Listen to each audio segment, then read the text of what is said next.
ঢাকা বিশ্ববিদ্যালয়ের ৭ কলেজের মূল সনদ বা সাময়িক সনদ, মূল সার্টিফিকেট, মার্কশিট কীভাবে তুলবেন, কোন রুমে যাবেন, কী কী কাগজপত্র অ্যাটাচ করতে হবে, কোথায় টাকা জমা দিবেন, কত টাকা জমা দিবেন, তার সব কিছু নিয়েই থাকছে আজকের এই ভিডিও।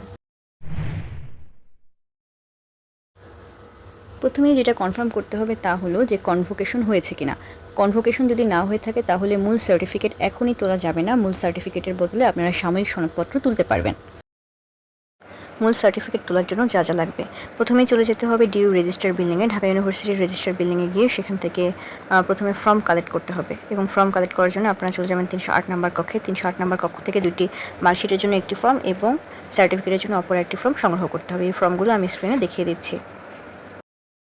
308 নম্বর কক্ষ থেকে ফর্মগুলো সংগ্রহ করার পরে আমরা চলে আসবো 309 নম্বর কক্ষে। 309 নম্বর কক্ষের 2টা ইউনিট আছে, একটা হলো ঢাকা বিশ্ববিদ্যালয়ের স্টুডেন্টদের জন্য, আরেকটা হলো 7 কলেজের স্টুডেন্টদের জন্য। তো 309 নম্বর কক্ষের খ শাখায় আপনারা 7 কলেজের স্টুডেন্টদের জন্য যে কোনো প্রয়োজনীয় তথ্য, যেমন কত টাকা জমা দিতে হবে এবং সনদপত্র তোলার জন্য কী কী সার্টিফিকেট এর সাথে জমা দিতে হবে, এই তথ্যগুলো আপনারা পেয়ে যাবেন। তোলার জন্য আপনাদের অ্যাডমিট কার্ডের ফটোকপি, নম্বরপত্রের যে অনলাইন প্রিন্ট কপিটা আছে সেই প্রিন্ট কপি, টাকা জমা দেওয়ার রসিদ এবং যেই ফর্মটি আপনারা সংগ্রহ করলেন এই ফর্মটি পূরণ করে এবং তার মধ্যে সিল, সিগনেচার সহ ছবি অ্যাটাচ করে জমা দিতে হবে। তো ফর্মটি সংগ্রহ করার পর এবং ফর্মটি সুন্দরভাবে ফিল আপ করার পর আমাদের রেজিস্ট্রার ভবনে আর কোনো কাজ নেই। রেজিস্ট্রার ভবন থেকে বের হয়ে আমরা তখন চলে যাব আমাদের ক্যাম্পাসে বা নিজ নিজ কলেজে। নিজ নিজ কলেজে গিয়ে আমাদের নির্ধারিত স্থানে, ফর্মে যে নির্দিষ্ট স্থান আছে সেই স্থানে কলেজ থেকে অধ্যক্ষের সিল, সিগনেচার সংগ্রহ করতে হবে। সেই সাথে আপনার ছবির পিছনে আপনাকে অ্যাটাস্টেড করতে হবে। ফর্মটা কীভাবে আপনারা ফিল আপ করবেন, কোথায় কী লিখতে হবে এবং কোথায় সিল, সিগনেচার নেবেন এবং কোথায় ছবি লাগাবেন তার সব কিছুই আমি দেখিয়ে দিচ্ছি। প্রথমেই এখানে মূল সার্টিফিকেট সংগ্রহের জন্য আপনার নিজের নাম বাংলায় এবং ইংরেজি বড় অক্ষরে লিখতে হবে। তারপরে মাতার নাম, পিতার নাম, আপনার পরীক্ষার রোল নম্বর এবং রেজিস্ট্রেশন নম্বর। রোল নম্বর এবং রেজিস্ট্রেশন নম্বর লিখতে গিয়ে অনেকেই ভুল করে। দেখা যায় অনেক সময় রেজিস্ট্রেশন নম্বরের ঘরে রোল নাম্বার আর রোল নাম্বারের ঘরে রেজিস্ট্রেশন নম্বরটা লিখে দিয়ে আসে।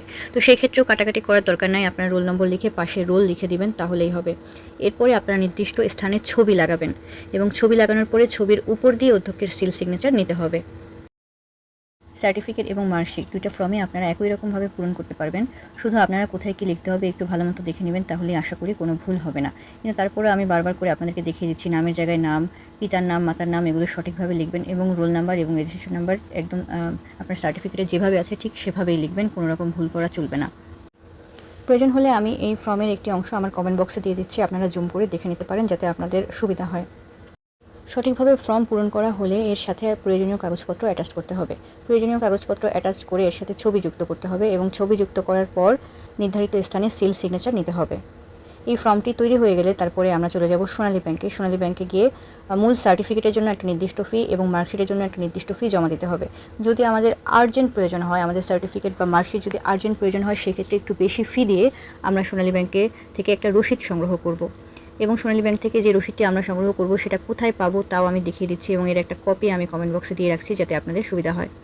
এছাড়া বুঝতে সুবিধার জন্য আপনারা আপনাদের যে ফর্মটি হাতে আছে ফর্মের পেছনের পৃষ্ঠায় নির্দেশনাগুলো পড়ে নিতে পারেন, তাহলে আপনাদের কী কী কাগজপত্র যুক্ত করতে হবে, কত টাকা লাগবে এবং কী করতে হবে সব কিছু বুঝতে অনেক সহজ হয়ে যাবে।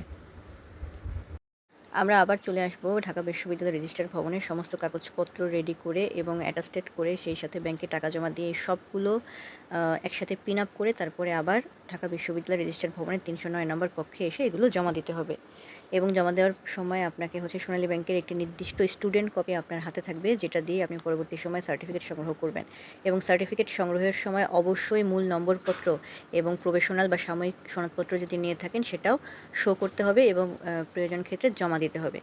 এবং সব কিছু ঠিকঠাক থাকলে আপনি আর্জেন্ট হলে 7 দিন এবং সাধারণ ডেলিভারির ক্ষেত্রে 10 দিন পরে আপনি এই 309 নম্বর কক্ষে আবার এসে একটা সাইন করে আপনি আপনার সার্টিফিকেট এবং সনদপত্র সংগ্রহ করতে পারবেন।